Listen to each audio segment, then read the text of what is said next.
Chapter 13. It had not occurred to Jim that there would be any question of Ruth Rose being sent away.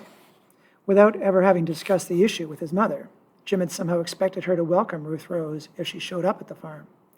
Father Fisher might have talked to Iris Hawkins, but she wasn't the kind of person who acted impulsively or assumed things without hearing the whole story. That's what Jim thought.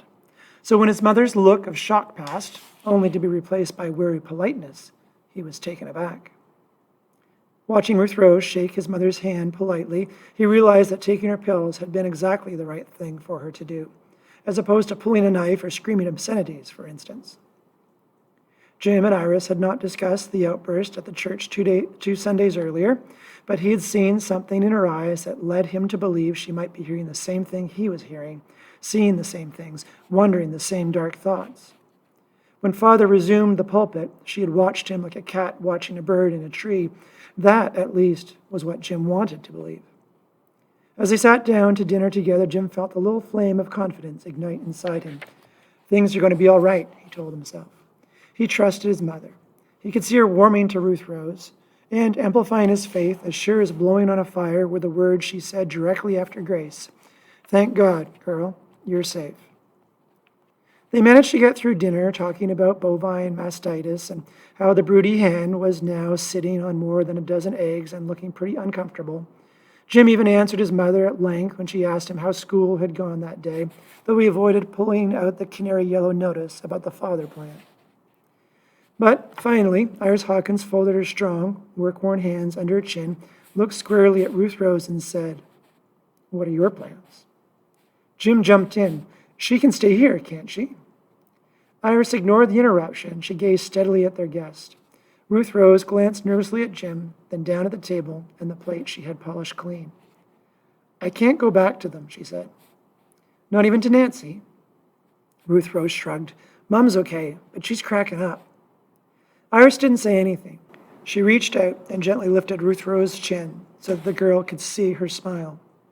Ruth Rose seemed to take some courage from that, managing a little experimental smile herself. Jim cleared the table. The kitchen was filled with the clicking of the stove and the dripping outside. The rain had stopped. "We don't need to reach any decisions right this minute," said Iris, "except I'm going to have to let your mum know you're safe." "No," snapped Ruth Rose. Then she looked glum. "You let her know and he'll be over like a shot." Iris frowned. "Well, here's the deal. I tell Nancy. If Nancy wants to tell Father, that's her business." Ruth Rose looked dubious. "You think she could keep anything from him?" Iris bent forward to look into Ruth Rose's face, hidden behind her hair. "How about this?" she said gently. "I phone your mom when he's not there. That way, at least, she's got time to think it over." Ruth Rose looked up. She didn't look convinced. Iris looked at her watch. It was just after 6. "Tonight is Bible study night. Starts at 7, Iris said. "Your father won't be back home until 9 or so. I'm willing to tell Nancy you're welcome to stay here for a bit, that you need some time to cool out or whatever. What she does with the information is up to her, but at least she'll have some time to think about it in peace. Does that seem fair?" Ruth Rose's drugged-up eyes looked sad, as if maybe she had found it hard to imagine her mother in any kind of peace. She shrugged, sighed. "We can try it," she said, "but she'll tell him, and then I'm toast." "Are you afraid they'll institutionalize you again?" Jim didn't know his mother knew about that and couldn't believe she would bring it up. Ruth Rose looked offended. "Is that what he tells people?" It's so not true." Her head flopped back and she shook her unkempt hair. "This isn't what happened. I don't expect you to believe me," she said. "Nobody ever does." "Try me." Ruth Rose took a deep breath. "When you get sent away to the funny farm, it's because a doctor recommended it, right? Usually more than one doctor. Well, no doctor saw me before I got shipped off. It was after I got arrested." She glanced at Jim. "She broke into the church," he said. "Father had her arrested." Iris nodded. "Go on." "I was sent to what's called the RTC, which you've never heard of, I bet. Well, just look it up under Teen Help on the net. It means Residential Treatment Center. Safe Haven, the place is called. It was up near Armpire, and it was pretty much a jail, if you want to know. A jail for loudmouth brats. I wasn't charged with anything. No authorities, no doctor, no cops, nobody." She looked sulky. The safe haven people came in the middle of the night for me, right into my own home. I'm not kidding. Ask my mom. She paused, as if maybe Iris was going to phone right then. But they kept listening. Jim had been filling the sink with washing up water. He turned off the tap. I wake up, and there are 3 complete strangers standing in my bedroom. I don't know them, and they're standing over me. A female nurse and 2 beefy guys in uniform.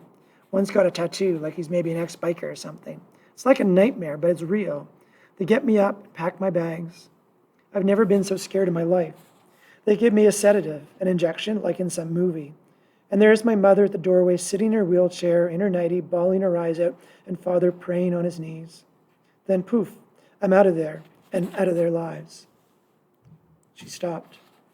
She seemed to be struggling to tell them, struggling against the diazepam gauze around every nerve bundle, struggling against the memory of being snatched. She glared at them, daring them to disbelieve her. What she saw seemed to give her enough confidence to go on. I was at Safe Haven for a month. It cost a fortune. I don't know where Father got the money. They treat you like dirt, intimidate you, humiliate you, and it costs your parents hundreds of dollars a day. Cool, eh? And you can't get away, not until you break. Ruth Rose looked thoughtful for a moment. So I broke, she said. Then she grinned suddenly. There was me in little pieces all over the floor. Oh, I'm such a bad girl, and oh, sir, this, and oh, ma'am, that, and what chore should I do now? At Safe Haven, they liked it when you break, except I kept all the pieces, and as soon as I got home, I put them back together again. At 7:01, Ruth Rose made the call. Jim could hear her mother crying with relief. Then Iris Hawkins took over. Nancy, I really don't want to interfere, she said, but maybe it would be a break for all of you if she stays here a while. She can help me with the chores. Heaven knows we could use the help. That ought to keep her out of mischief. She glanced at Ruth Rose, winking. Iris didn't need to do much convincing. She did more listening than anything else, and her expression changed as the conversations continued. She became grave. Yes, she said, I see. Oh my. Jim and Ruth Rose exchanged curious glances. But why, Nancy? Iris asked. Why can't you tell me now? Nancy's voice grew louder, more agitated. Ruth Rose wanted the phone, but Iris held her off. Yes, I understand. I'm sorry. I didn't mean to. Yes. Of course. And then there was a long pause before she said, as gently as she could, but Nancy, in a way it is my business. I mean, if Ruth Rose is going to stay here. The voice at the other end of the line quieted again. Yes, that sounds like a good idea, said Iris. No, I'm sure she'll understand.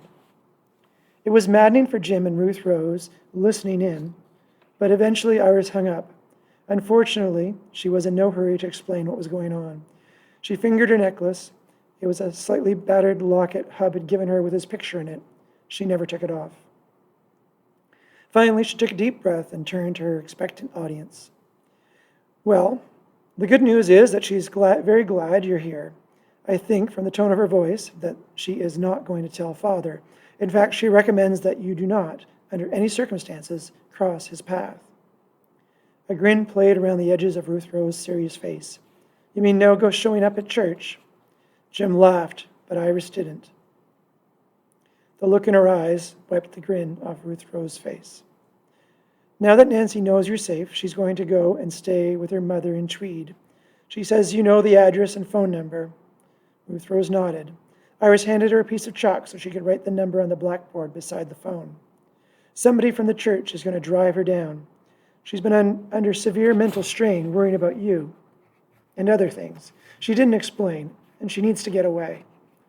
Iris paused, chewed on her lip in consternation, then put her hands together as if finished. There was more, said Jim. Stuff about something not being any of your business? Iris's voice was calm, but giving away nothing. She's going to get in touch with us again when she's settled in. There was more. Jim knew it, but he also knew his mother wasn't going to tell them. She's probably too afraid to say anything until she gets away from him, said Ruth Rose bitterly. Iris sighed. Please, girl, she said, have some faith. If not in the Almighty, at least in your mother. Ruth Rose looked down again. I'm sorry, she mumbled. Then suddenly she looked up, and a strange light broke through the clouds in her eyes. She's leaving him, isn't she? Iris frowned. Not at all, she said. Nothing of the kind. Her voice was impatient.